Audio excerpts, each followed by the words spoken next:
Dorothy, une dame au cœur bienveillant et à l'âme douce, n'avait jamais imaginé que ces années dorées seraient ébranlées par une décision aussi douloureuse. Elle, une femme ayant traversé la vie avec simplicité et joie, se trouva face à une situation impensable. Ses propres enfants, à qui elle avait dédié amour et soins, décidèrent de vendre la maison où elle avait passé tant d'années à construire des souvenirs. Mais ce qu'ils n'attendirent pas, c'est qu'elle était assez mature pour leur donner une leçon qu'ils n'oublièrent jamais.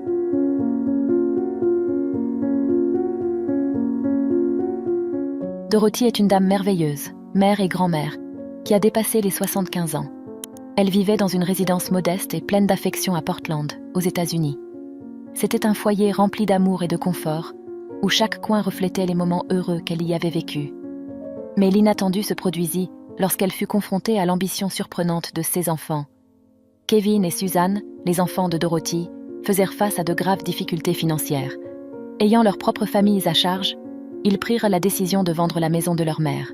Dorothy résista d'abord, mais après de nombreuses conversations et explications sur les difficultés financières qu'ils rencontraient, elle finit par être persuadée. Un après-midi tranquille, Dorothy respira profondément dans son beau jardin, regardant le ciel avec une expression réfléchie et une touche de tristesse. Suzanne, sa fille, lui conseilla de n'emporter que l'essentiel, suggérant 2 petites valises. L'idée que ces meubles, chargés d'histoires et de souvenirs, seraient rejetés, était douloureuse pour cette dame.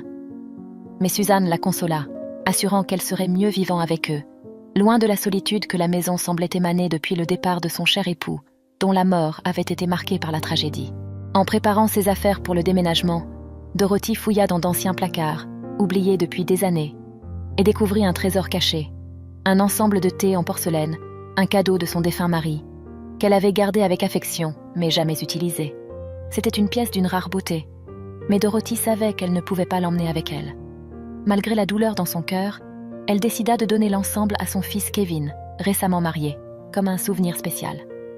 Kevin accepta le cadeau avec un bref remerciement, jetant la boîte soigneusement emballée dans le coffre de la voiture. Après le déménagement, chaque fois que la famille se réunissait pour dîner, Dorothy questionnait Kevin sur le sort de l'ensemble de thé. Il éludait la question, affirmant qu'il était bien gardé.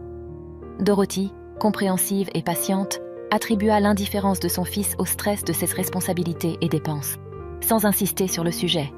Le temps passa, et la maison de Dorothy fut vendue, bénéficiant de la valorisation du marché immobilier dans la région. Au début, Dorothy emménagea chez sa fille Suzanne. Là, elle fut logée dans une petite pièce, auparavant utilisée comme bureau par le mari de Suzanne. L'espace, bien que non idéal pour un logement confortable, servit de refuge temporaire. C'était un environnement conçu pour le travail, pas pour vivre, et ses affaires personnelles tenaient à peine. Dorothy dut acquérir des armoires supplémentaires pour ranger ses photographies et vêtements, s'adaptant comme elle le pouvait à son nouveau foyer. Au début, tout semblait bien se passer. Dorothy s'adapta rapidement à sa nouvelle maison et commença à se lever tôt chaque jour pour acheter du pain frais à la boulangerie locale. Elle aimait préparer une table de petit déjeuner remplie d'affection pour que tout le monde puisse se nourrir avant de partir travailler. Cependant, ce qui semblait être un refuge tranquille commença bientôt à se transformer en un environnement tendu. Le mari de Suzanne, habitué à avoir son bureau à la maison, commença à se sentir gêné par la présence constante de sa belle-mère. Les plaintes concernant le manque d'espace privé pour travailler devinrent fréquentes, et il exprima même le désir de récupérer son bureau, libre de la présence de Dorothy. Suzanne était également confrontée à ses propres limites. Préoccupée par l'impact de cette situation sur son mariage, elle s'irritait de plus en plus des actions de sa mère. Dans un moment de grand stress, Suzanne appela son frère Kevin, lui demandant, presque en suppliant, d'accueillir leur mère chez lui. « J'en ai assez de la présence de notre mère ici. Maintenant, c'est à ton tour de t'en occuper, » dit Suzanne. Dorothy fut simplement informée qu'elle devait déménager chez son fils aîné. Personne n'avait consulté ses souhaits ou préférences, la traitant comme incapable de prendre ses propres décisions. Cela la blessa profondément. Elle avait toujours été fière de son indépendance et n'avait jamais voulu être vue comme un fardeau pour ses enfants. Cependant, Dorothy n'imaginait pas que la situation pourrait empirer. En déménageant chez Kevin, elle découvrit un environnement encore plus hostile.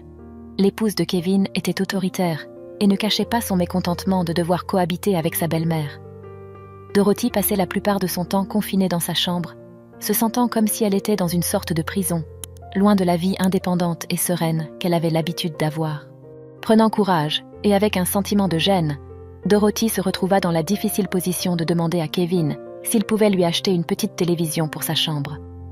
La réponse de Kevin fut non, justifiant le manque de ressources financières, ce qui la laissa encore plus isolée et ennuyée dans sa routine quotidienne. La situation était aggravée par l'épouse de Kevin, qui était possessive avec la maison et ses biens, interdisant même à Dorothy d'entrer dans la cuisine pour aider. Elle allait jusqu'à cacher la télécommande de la télévision et, à certaines occasions, ne conviait même pas Dorothy à dîner, se contentant de lui apporter la nourriture dans sa chambre. Kevin se retrouvait souvent au milieu des plaintes de son épouse, qui critiquait la présence constante et perturbatrice de Dorothy. Lui, en retour, acquiesçait aux plaintes, allant jusqu'à faire une comparaison désagréable de sa mère avec un fantôme, errant dans la maison avec un regard triste et coupable. Cette description cruelle était un motif de rire pour son épouse, qui en profitait pour le presser, promettant des récompenses s'il résolvait la situation. « Si tu règles ça rapidement, je te promets une nuit inoubliable avec moi », dit-elle. Après avoir réfléchi pendant quelques jours, Kevin appela Suzanne, sa sœur, se plaignant de leur mère et insistant sur le fait qu'elle ne pouvait plus rester chez lui plus longtemps. Suzanne, ne souhaitant pas le retour de sa mère, proposa une solution drastique, placer Dorothy dans un asile. Cependant, Kevin rejeta immédiatement l'idée, réticent à débourser une somme considérable d'argent pour cela. Dorothy, dans sa chambre silencieuse, entendit une grande partie de cette conversation, et les mots transpercèrent à son cœur. Des larmes coulèrent sur son visage, en réalisant l'erreur qu'elle avait commise, en permettant la vente de sa maison. Se sentant sans issue et ne voulant plus déranger personne, elle rassembla discrètement ses affaires dans 2 valises et quitta la maison silencieusement, sans que personne ne remarque son départ. Déterminée à revisiter son passé, Dorothy décida de retourner dans le quartier où elle avait passé une grande partie de sa vie, désireuse de voir son ancienne résidence. Cependant, à son arrivée, elle fut confrontée à une réalité inattendue. Son ancienne maison n'existait plus, remplacée par une nouvelle construction, ne laissant aucune trace de sa longue histoire là-bas. Alors qu'elle absorbait ce changement, un cri familier résonna. C'était Mary, son ancienne voisine, qui s'approcha rapidement, exprimant surprise et joie de la voir. Avec une gentillesse innée, Mary invita Dorothy pour un goûter réconfortant chez elle, offrant gâteaux et thé. Dorothy était visiblement bouleversée, avec un regard perdu et des signes évidents de stress et de fatigue. Mary, toujours élégante et attentive, remarqua la situation délicate de son amie et s'efforça de la calmer avant de lui demander ses problèmes. Bien qu'elle n'ait que 2 ans d'écart, Mary semblait être bien plus en bonne santé et plus jeune que Dorothy, qui paraissait avoir vieilli de plus en plus depuis qu'elle avait quitté le quartier. Sa peau et sa posture reflétaient les récentes difficultés qu'elle avait rencontrées. Avec le temps, Dorothy se calma et partagea son histoire avec Mary. Elle expliqua comment ses enfants l'avaient rejetée et comment elle s'était sentie méprisée et surchargée pendant le temps passé avec eux. Mary, mue par un sens de solidarité et de compassion, offrit immédiatement son soutien. « Ne t'inquiète pas, Dorothy. Tes enfants ont été cruels avec toi, mais je ne ferai pas de même. Compte sur moi, » dit Mary en enlaçant son amie. Bien qu'elle n'ait jamais été très proche, un esprit de solidarité grandit en Mary. Elle révéla qu'elle possédait une chambre d'amis dans son jardin, construite par son fils, qui l'utilisait souvent lors de sa visite. Dorothy hésita à accepter l'offre, se sentant comme un fardeau, mais Mary insista et finalement convainquit Dorothy de s'y installer. Déterminée à garder son lieu de résidence inconnu de ses enfants, qui l'avait profondément blessée, Dorothy choisit de ne pas les informer de sa nouvelle demeure, cherchant un nouveau départ aux côtés de l'amie qui lui avait tendu la main dans un moment si difficile. Après 5 mois de vie commune, Dorothy et Mary découvrirent de nombreuses affinités. La vie l'une à côté de l'autre était tranquille et agréable, partageant des tâches, regardant des séries et prenant soin d'un petit jardin où elle cultivait des légumes semblables à ceux que Dorothy avait dans son ancienne maison. John, le fils de Mary, était heureux de les voir vivre ensemble, appréciant la compagnie qu'elles s'offraient l'une à l'autre et les visitait dès qu'il le pouvait. Les 2 femmes se sentaient en paix et avec des cœurs réchauffés, oubliant les chagrins passés. Lors d'un thé l'après-midi, John a appris les souffrances de Dorothy causées par ses propres enfants. Indigné par une telle injustice, il a contacté un ami de longue date, avocat dans un cabinet renommé, et a partagé l'histoire.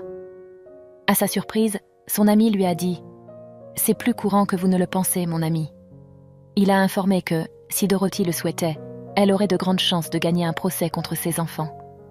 John a alors utilisé les réseaux sociaux pour localiser Suzanne et Kevin. Il a appelé Kevin, disant avoir des nouvelles de leur mère, mais qu'il ne pouvait les révéler qu'en personne. Quelques heures plus tard, Suzanne et Kevin arrivèrent à l'adresse fournie, et à leur surprise, ils trouvèrent Dorothy, qui était tranquillement assise à table, savourant du gâteau et du café, comme elle le faisait tous les après-midi depuis qu'elle habitait avec Mary. La réaction initiale de surprise des enfants se transforma rapidement en colère. Suzanne, furieuse, accusa sa mère de vivre avec des étrangers pendant qu'ils passèrent du temps et de l'argent à sa recherche. Mary, qui était dans la cuisine et entendit l'accusation, fut révoltée par l'indifférence des enfants, qui prétendaient avoir cherché leur mère disparue pendant seulement quelques jours, alors qu'en réalité, elle habitait avec Mary depuis plus de 5 mois. Prise d'indignation, Mary intervint dans la discussion, traitant Suzanne de profiteuse et d'ingrate, quelque chose qu'elle regretterait plus tard. La situation dans la salle bouillonnait de tension lorsque les enfants de Dorothy, plongés dans leur propre justification, ne remarquèrent pas la présence d'un autre homme dans la pièce. C'était l'avocat, ami de John. Ce dernier intervint avant que le conflit ne s'escalade, confrontant Kevin et Suzanne sur leurs actions douteuses, la vente de la maison qui appartenait à leur mère, sans partager aucun profit avec Dorothy. Il interrogea les frères et sœurs sur CE qui les avaient amenés à vendre la propriété familiale, maintenue pendant tant d'années par leurs parents. Les réponses des frères et sœurs furent choquantes. « Cette vieille maison m'appartenait aussi. J'ai des enfants à nourrir, et je ne te dois pas de compte. » Suzanne, de son côté, expliqua. « J'avais besoin d'élargir les affaires de mon entreprise, et si tout se passait bien, je pourrais acheter une meilleure maison pour elle. » Kevin, impatient, prit son manteau et se dirigea vers la sortie, affirmant que sa mère avait consenti à la vente et que rien ne pouvait être prouvé contre lui. Cependant, l'avocat surprit tout le monde en révélant un enregistreur qu'il portait sur lui. Sortant l'appareil de sa poche gauche, il mit en pause l'enregistrement, rembobina de quelques secondes et reproduisit les paroles de Kevin, capturant l'attention et la peur des frères et sœurs avec la preuve enregistrée. Mais, avant que l'avocat puisse poursuivre ses actions, Dorothy, jusque-là assise, se leva brusquement, interrompant la scène qui se déroulait devant ses yeux. Dorothy s'arrêta, respira profondément, et d'une voix tremblante, pleine d'émotion, elle commença à raconter son histoire. Il y a 62 ans, votre père, aujourd'hui décédé, et moi, avons commencé à réaliser notre rêve. Avec beaucoup d'efforts, nous avons acheté ce terrain, investissant toutes nos économies. Les premiers mois, nous avons vécu ici dans une tente, ce qui, d'une certaine manière, était même amusant. À cette époque, le quartier était naissant, attirant des jeunes couples comme nous, désireux de construire leur vie. Votre père était un charpentier habile, reconnu dans toute la ville, et cela nous donnait de l'espoir. Ensemble, entre un travail et un autre, nous avons construit notre maison, brique par brique. Je me souviens de la fierté et de l'éclat dans les yeux de votre père lorsque, 3 ans plus tard, notre maison fut enfin terminée. C'était une nuit chaude et étoilée, et nous étions dans le jardin, admirant chaque détail de la construction. C'est à ce moment magique que j'ai révélé à lui une merveilleuse surprise. Non seulement la maison était terminée, mais vous, Kevin, étiez en chemin. J'étais enceinte. L'étreinte que votre père m'a donnée cette nuit-là réchauffe encore mon cœur. À ce moment, Kevin était tellement ému que les larmes ne pouvaient plus être contenues. Dorothy continua son récit. « Et Suzanne, quand nous avons appris que vous étiez en route, j'ai plaisanté sur l'idée de déménager. Votre père a été tellement offensé par la suggestion qu'il s'est encore plus consacré au travail. Lorsque vous êtes nés, nous avions déjà un salon plus grand et une nouvelle chambre, spécialement faite pour la fleur de papa. Vous vous souvenez encore de lui vous appelant ainsi ? Et bien que la maison ait été construite avec notre sang, notre sueur et nos larmes, votre père et moi avons promis l'un à l'autre qu'au fond, elle était à vous, et que vous pouviez en faire ce que vous vouliez. Quand vous avez demandé à vendre la maison, j'ai été surprise, je l'avoue. J'ai eu besoin de quelques jours pour le traiter. Mais, à la fin, j'ai réalisé que la seule option était d'honorer la promesse que j'avais faite à votre père. S'il était ici, je suis sûre qu'il ferait de même. Alors, nous n'entrerons pas dans des disputes légales. Ce qu'il me reste, c'est d'accepter que l'histoire de notre famille était dans cette maison. Et maintenant, elle n'existe plus. Un silence assourdissant envahit la pièce, après le discours émouvant de Dorothy. Kevin et Suzanne, incapables de retenir leurs larmes, baissèrent la tête dans un geste de tristesse et de réflexion. Dorothy, alors, les embrassa affectueusement. Dehors, le soleil se couchait délicatement, marquant la fin d'un chapitre important dans la vie de cette famille. Et si vous avez aimé cette histoire, la prochaine vidéo qui apparaît sur votre écran va sûrement vous émouvoir aussi. N'oubliez pas de vous abonner à la chaîne, de laisser votre j'aime et d'activer la cloche des notifications pour ne manquer aucune de nos prochaines vidéos. Je vous souhaite tout le meilleur dans votre vie et à la prochaine pour une autre histoire émouvante.